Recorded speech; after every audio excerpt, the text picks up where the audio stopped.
বাংলাদেশের ফুটবলের পোস্টার বয় অধিনায়ক জামাল ভুঁইয়া। ডেনমার্কের বিলাসবহুল জীবন ছেড়ে ফুটবলের টানে বাংলাদেশে ফিরেছেন তিনি।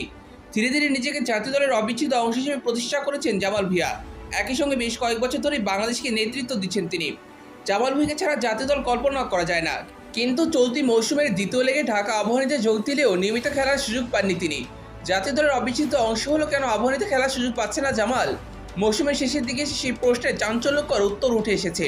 দেশীয় গণমাধ্যম সমকালের তথ্যমতে আবাহনীর অন্তর্মহলের অবস্থা খুব একটা ভালো নয়। দলের ফুটবলাররা বিভিন্ন বিষয় নিয়ে দুই ভাগে বিভক্ত হয়ে গেছে, যার ফলে মাঠ ও মাঠের বাইরে দুই জায়গাতেই বিরাজ করছে অস্থিরতা। সমকালের তথ্যমতে আবাহনীর অধিনায়ক কী হবেন সেই বিষয় নিয়েও ঝামেলা হয়েছে দলের মধ্যে। এক পক্ষের মধ্যে দলের অধিনায়ক হওয়া উচিত গোলরক্ষক শহীদুল আলম সোহেলের, আবার অপর পক্ষের অধিনায়ক হিসেবে পছন্দের জায়গা রহমত মিয়া।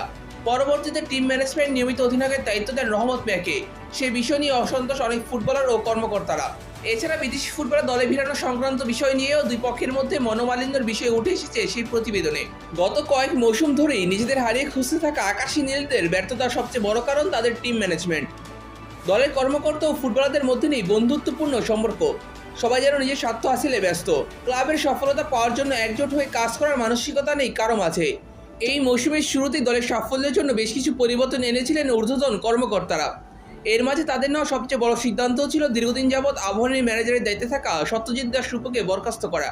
কারণ রূপুর বিরুদ্ধে অভিযোগ ছিল তিনি কোচদের একাদশ সাজানোর কাজে বাধা প্রদান করেন এবং নিজের পছন্দের ফুটবলারদের বেশি সুযোগ দিয়ে থাকেন। এমনকি ভালো ফুটবলীয় ব্যাকগ্রাউন্ড না থাকা সত্ত্বেও নিজের ছেলেকে সরাসরি আবাহনীর মতো দলে অভিষেক করিয়ে দিয়েছিলেন রূপু, যেটা নিয়ে সেই সময় ব্যাপক সমালোচনা হয়েছিল। বর্তমানে রূপু দল থেকে চলে গেলেও তার অনেক অনুসারী এখনও দলে রয়ে গেছে, তারও রূপুর মতো একই কাজ করে চলেছে। যেমন এক সহকারী কোচের প্রভাবে বাংলাদেশ জাতীয় দলের অধিনায়ক জামাল ভুঁইয়াকে ম্যাচ খেলাতে পারছেন না আবাহনীর হেড কোচ আন্দ্রেস কুশিয়ানি। দলে যোগদানের পর থেকে 7 ম্যাচের মধ্যে মাত্র 2 ম্যাচে শুরু একাদশে জামালকে নামাতে পেরেছেন তিনি। বাকি ম্যাচগুলোতে জামাল ভুঁইয়াকে সাইড বেঞ্চে বসিয়ে রাখার জন্য হেড কোচ আন্দ্রেস কুশিয়ানিকে চাপ প্রয়োগ করেছে সেই কর্মকর্তা। কোচিংয়ে পূর্ণ স্বাধীনতা না পাওয়ার ফলে নতুন মৌসুমে দল ছাড়ার সিদ্ধান্ত নিয়েছেন আন্দ্রেস কুশিয়ানি। অন্যদিকে গেম টাইম না পাওয়ার ফলে জামাল ভুঁইয়া নতুন মৌসুমে পাড়ি জমাতে পারেন শেখ জামালে। দলের মধ্যে হওয়া এইসব অপ্রত্যাশিত ঘটনার প্রভাব পড়ছে মাঠের ফুটবলেও। নিজেদের ইগোর জন্য একটা দল হয়ে খেলতে পারছেন না ফুটবলাররা, ফলে লিগ চ্যাম্পিয়ন হওয়া তো দূরের কথা, লিগে সেকেন্ড হওয়াও মুশকিল তাদের জন্য। 16 রাউন্ড শেষে 29 পয়েন্ট নিয়ে 3 আসে তারা। সমান পয়েন্ট নিয়ে 2 থাকা মোহামেডানের সাথে তারা পিছিয়ে গোল ব্যবধানে।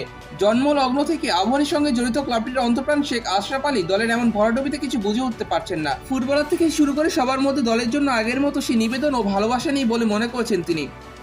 আবাহনীকে মাঠের ফুটবলে ভালো করতে হলে শক্তিশালী দল গড়ার পাশাপাশি নিজেদের মাঝে গড়ে তুলতে হবে সম্মান ও ভালোবাসার সম্পর্ক। দলের সাফল্যের জন্য কাজ করতে হবে একটা পরিবারের মতো করে।